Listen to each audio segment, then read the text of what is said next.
Olá, seja bem-vindo em mais um vídeo aqui, onde nós estamos falando sobre formação de ego. E seja bem-vindo neste canal, eu mesmo e eles, que têm o objetivo de autoconhecimento e te ajudar a adquirir aí um comportamento que condiz com todos os teus desejos e realidade, e também pode te ajudar a se relacionar melhor com as pessoas e com você mesmo, com certeza, tá bom? Vamos continuar aqui sem mais delongas no nosso assunto de formação de ego. Então vamos lá. Hoje e neste vídeo nós vamos começar a falar sobre a angústia. A angústia. No recém-nascido, a angústia, ela se manifesta, veja aí comigo, todas as vezes que houver uma situação em que ela se sente impotente. Através do choro, ela reage diante daquilo que não sabe lidar. Então a angústia ela é extremamente importante e ela pode ser também extremamente nociva. Então, da mesma forma nos adultos, vemos a angústia se manifestando por meio de choro, agressividade, ansiedade e outras manifestações, diante do que ele não tem maturidade para compreender e lidar, diante do desconhecido. Então, claro, diante na fase infantil da criança, 2 anos, 4 anos de idade, que nós estamos analisando aqui na formação do ego até os 4, 5 anos de idade, é natural a angústia, porque ela está lidando com o desconhecido e ela está despreparada para isso.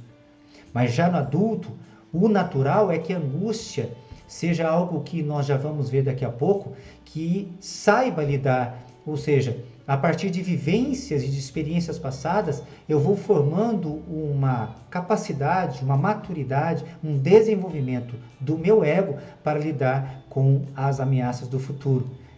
Entretanto, se você ou qualquer outra pessoa, ser humano, que continua sendo infantil, narcisista, primário, berrante, que esteja numa situação conflitante, nós vemos que não desenvolveu a capacidade de lidar com a angústia, ou seja, está infantilizado, e isso é muito comum.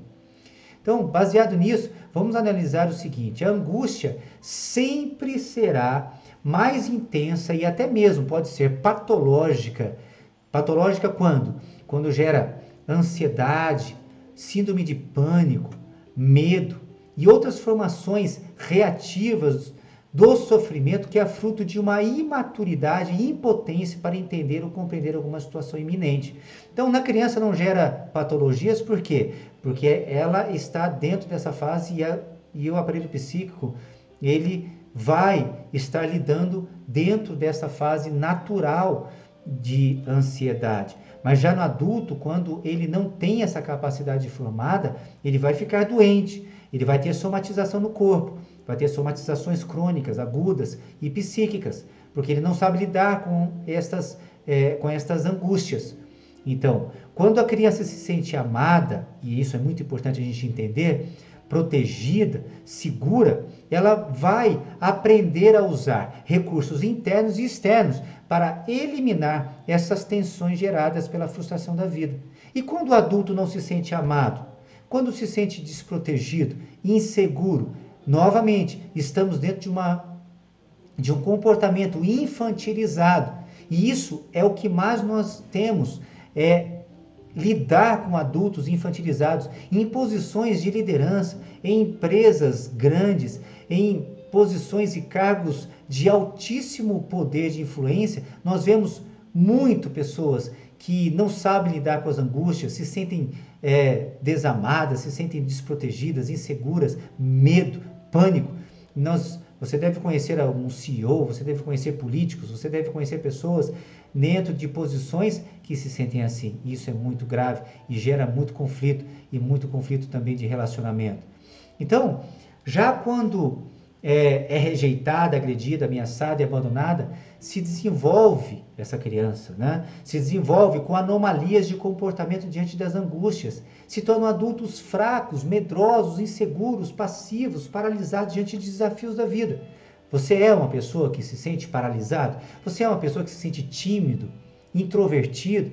Você é uma pessoa que não sabe reagir diante das angústias? Você é uma pessoa que se sente apático? Você é uma pessoa que se sente apavorado, tem síndrome de pânico, pavor, medo do desconhecido, de um grande desafio da sua vida, um novo emprego, uma nova situação que chega para a sua vida, você nega isso? Você é uma pessoa que se sente impotente? Você é uma pessoa que se sente, de alguma forma, paralisado? Então, nós estamos diante de alguém que pode estar potencialmente diante de um narcisismo primário, diante de angústias da fase infantil. Então, vamos ainda finalizar nessa área da angústia, que nós temos, e nós não vamos entrar profundamente neste assunto, porque vai estar lá na frente, mas só para a gente poder entender, para que nós tenhamos uma angústia saudável, nós temos que ter o sinal da angústia. Mas quando nós temos uma angústia crônica, nós temos uma angústia anomalíaca. O sinal de angústia é importante porque, e é benéfico, porque é no sinal de angústia que nós criamos os nossos mecanismos de nos defendermos diante de situações que podem nos oprimir, nos agredir, que podemos, por exemplo, evitar acidentes, podemos evitar, por exemplo, eu estou no trânsito e eu decido em carro a 250 km por hora, me vem um sinal de angústia, uma premonição, um sinal de não, eu não deveria estar fazendo isso. Imediatamente esse sinal de angústia me faz diminuir a velocidade. Por exemplo, um relacionamento de uma amizade nociva, de uma pessoa viciante, de uma pessoa que tem um relacionamento tóxico. Um sinal de angústia me avisa, sai fora desse relacionamento. Um relacionamento, por exemplo, também pode ser de casamento, de relacionamento entre uma mulher, enfim. Todos estes sinais de angústias existem para que nós sejamos protegidos. Agora, quando a angústia crônica é sinal de uma falta de desenvolvimento, de uma capacidade de exatamente lidar com esses desafios da sinal da angústia. Então, a angústia crônica gera essas patologias psíquicas, psicológicas e também orgânicas, como diabetes, hipertensão, psoríase, lúpus, vertigo, coceira no corpo, enxaqueca constante, até mesmo doenças psicológicas e psíquicas, como neurose, psicose e psicopatias. Beleza? Então, isso é muito importante. Vamos finalizar aqui este vídeo, nós temos um tempinho ainda, com o prazer funcional. O que vem a ser, na formação do ego, o prazer funcional? O prazer funcional na criança é manifestado para e quando ela precisa substituir instintivamente um desagradável pelo agradável. Então ele é muito importante para que a criança possa se defender do desagradável. Então ela vai buscar aí, como forma de substituição e de compensação, brincadeiras para gerar um equilíbrio da sua homeostase psíquica. Então podemos dizer que as brincadeiras são repetitivas por quê? Ou por conta de que sempre as angústias estão presentes e as brincadeiras também precisam estar presentes, tanto no infantil como no adulto. Então, o adulto já não tem essa válvula substitutiva e repetitiva e por isso está mais suscetível às angústias.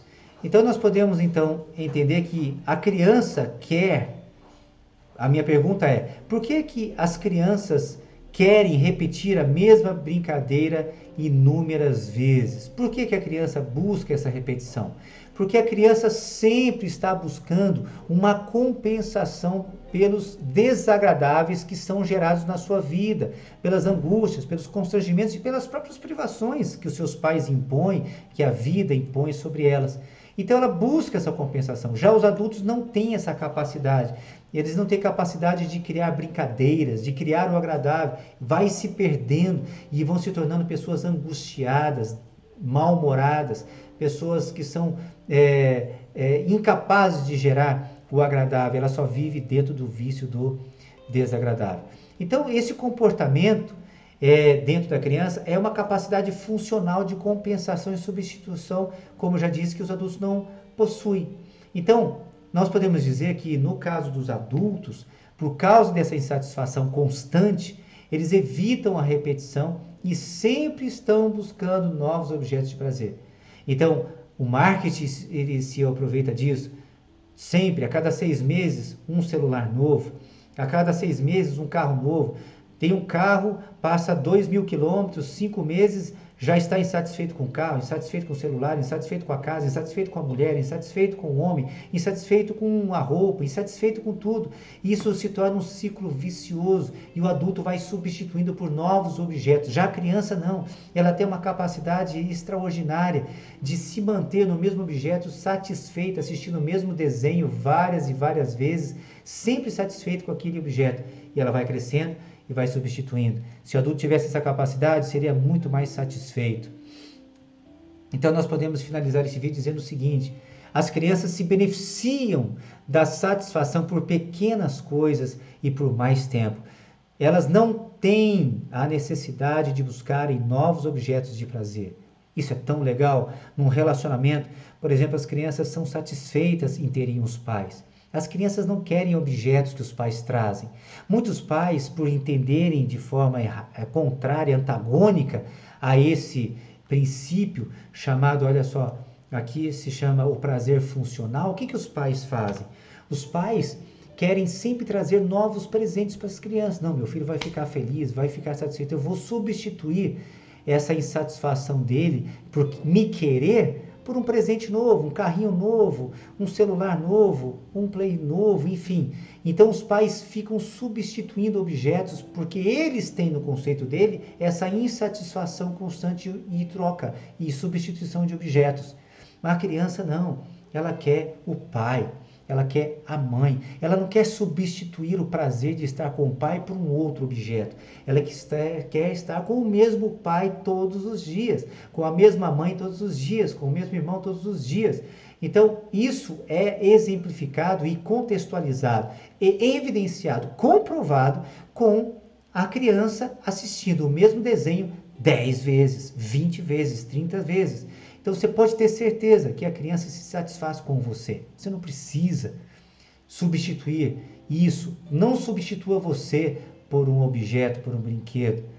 A sua ausência jamais será substituída por uma criança, porque ela não tem isso no contexto psíquico, psicológico, dentro do que você acabou de ver, o prazer funcional. Então, isso serve para você entender o seguinte. No seu relacionamento com os seus filhos, nunca você será substituto ou substituído. Curta os seus filhos porque eles só querem você e não o que você tem. Se isso fosse para os adultos, seria tão legal, né? Isso se chama amor incondicional. As crianças têm isso. Os adultos condicionam. Se você gostou desse vídeo, me dá um like. Se você não gostou, me dá dislike. Se você gostou, compartilha. Se você gostou, discuta comigo. Converse, faça perguntas, comentários e vamos junto a essa jornada de autoconhecimento neste canal. Neste canal, eu mesmo e eles. Um grande abraço para você e até o próximo vídeo.